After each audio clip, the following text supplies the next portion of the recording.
Hello everyone. In today's video, I'm going to show you how to properly add a picture in Overleaf.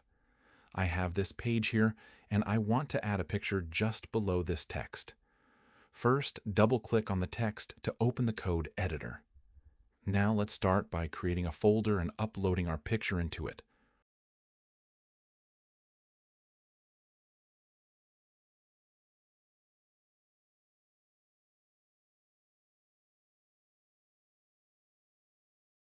Once the picture has been uploaded, we can start inserting it into our document.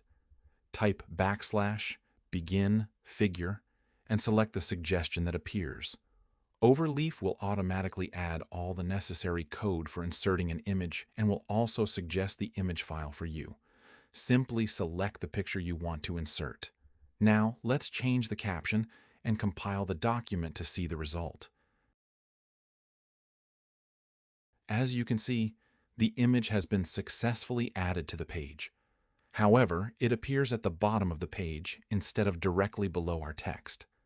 To place the image just under the text, add H inside square brackets after figure. Now, compile the document again. As you can see, the image is now placed directly below the text, and that's it. Found this useful? Smash that subscribe button.